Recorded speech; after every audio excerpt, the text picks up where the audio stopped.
تاریخ اقتدار کی وہ کتاب ہے جس کے ہر صفحے پر خون کے چھینٹے ہیں، اور عثمانی سلطنت کی کہانی تخت کی سب سے خطرناک جنگوں سے بھری پڑی ہے۔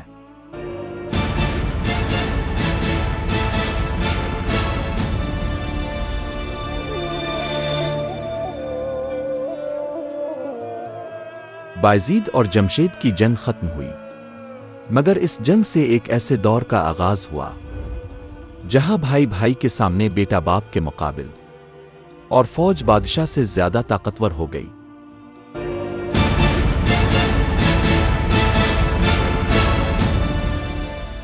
یہ ہے وہ داستان جہاں ایک باپ کمزور ہو گیا، دو بیٹے میدان میں اترے، اور سلطنت عثمانیہ کا مستقبل تلوار کی نوک پر لکھا گیا۔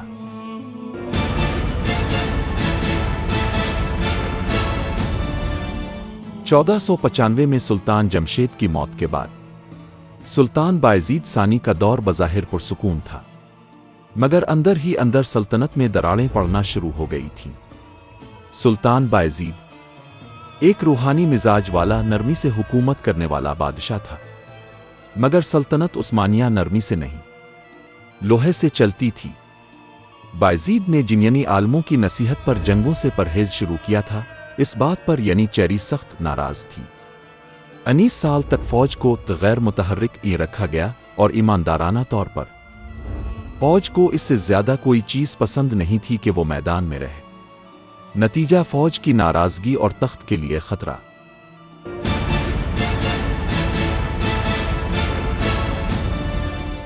بایزید کا بیٹا شہزادہ احمد ایک نرم دل، فقی مزاج رکھنے والا شہزادہ، علماء اس کے قریب تھے، دربار کے بڑے وزراء اس کے حامی تھے، اور سلطان بایزید خود بھی خفیہ طور پر احمد کو پسند کرتا تھا۔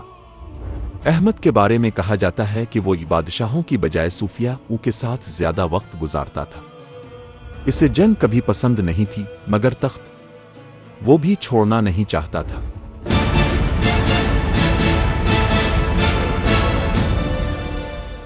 بایزید کا دوسرا بیٹا سلیم ایک ایسا شہزادہ جس کی آنکھوں میں صرف دو چیزیں تھیں، سلطنت اور تلوار۔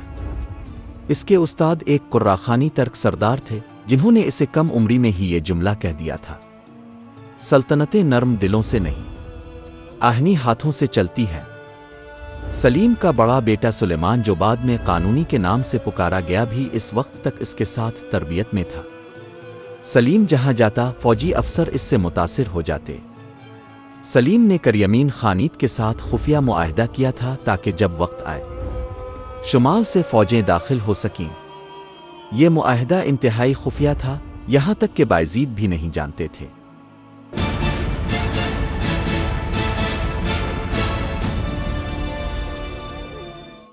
چیری وہ فوج جو بادشاہ بناتی بھی تھی اور گراتی بھی تھی۔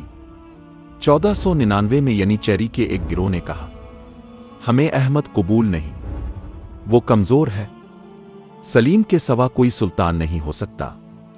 یہ پہلا لمحہ تھا جہاں تخت کی جنگ میں فوج مکمل طور پر سامنے آ گئی۔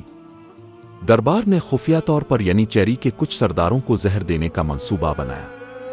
یہ منصوبہ ناکام ہوا اور چیری نے الٹا سخت رویہ اپنایا۔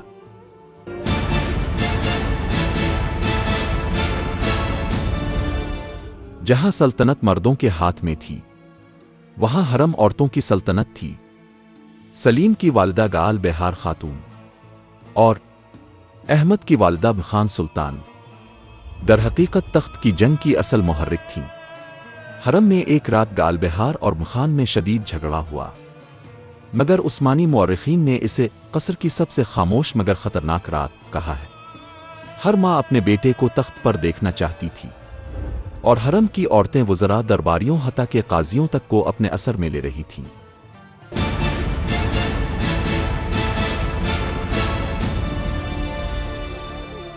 پندرہ 1511 میں ایک خوفناک واقعہ ہوا، شاقول و بغاوت۔ ایک شیعہ تحریک نے سلطنت کے بڑے حصے کو ہلا کر رکھ دیا۔ احمد نے کہا، فوج مجھے دے دیں، میں بغاوت کچل دوں گا۔ یہ بات چیری کے دل پر لگی۔ جنگ ہم کریں اور کریڈٹ احمد لے جائے؟ ہرگز نہیں۔ سلیم نے اس موقع کو شاندار طریقے سے استعمال کیا۔ اس نے اپنے علاقے کی فوج جمع کی، بغاوت کچلنے میں کامیاب ہوا، اور عوام نے پہلا نعرہ لگایا، سلیم دی فیئرلیس۔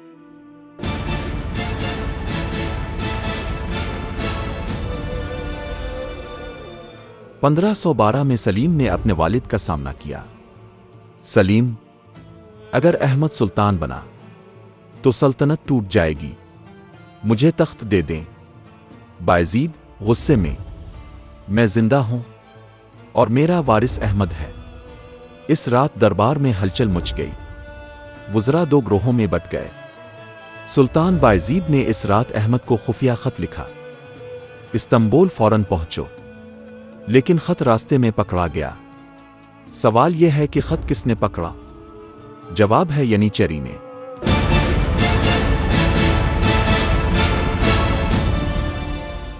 1512 ینیچیری نے بغاوت کر دی۔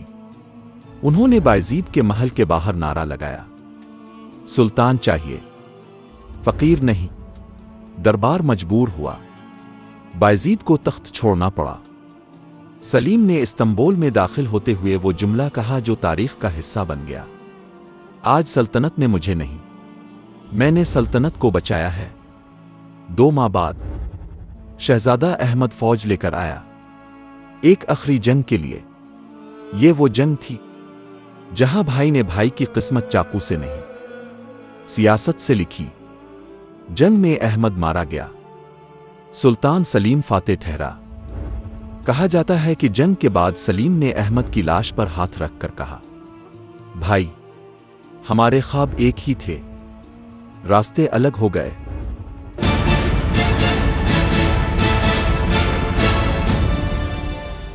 سلطان سلیم نے تخت سنبھالا، اور صرف 8 سال میں عثمانیوں نے مشرق میں صفوی، جنوب میں ممالک، عرب دنیا، مقدس مقامات اور 3 بڑے محاذ فتح کر کے تاریخ کا رخ بدل دیا۔ لیکن یہ وہ تخت تھا جس تک پہنچنے میں خون بہا، بھائی مارے گئے، اور سلطان ایک بے رحم مگر عادل حکمران بنا۔ سلیم اور احمد کی جنگ صرف 2 بھائیوں کی لڑائی نہیں تھی، ینیچیری کی سیاست، حرم کی چالیں، وزیروں کی خاموش غداری، اور ایک کمزور بادشاہ، یہ سب اس جنگ کے حقیقی کردار تھے۔ تاریخ بتاتی ہے کہ ریاستیں دشمن کی تلوار سے زیادہ اپنے گھر کی کمزوریوں سے ڈوبتی ہیں۔ تخت کبھی پاک نہیں ہوتا، اس پر ہمیشہ کسی نہ کسی کا خون لگا ہوتا ہے۔ کبھی بادشاہ کو دل نہیں، فیصلہ بننا پڑتا ہے، ایسا فیصلہ جو خاندان توڑ دیتا ہے مگر سلطنت بچا لیتا ہے۔ سلیم نے یہی کیا، اس نے بھائی کا نہیں، تاریخ کا انتخاب کیا، اور تاریخ ہمیشہ اس کا نام یاد رکھتی ہے، جو جیتتا نہیں بلکہ سب کچھ جلا کر آگے بڑھ جاتا ہے۔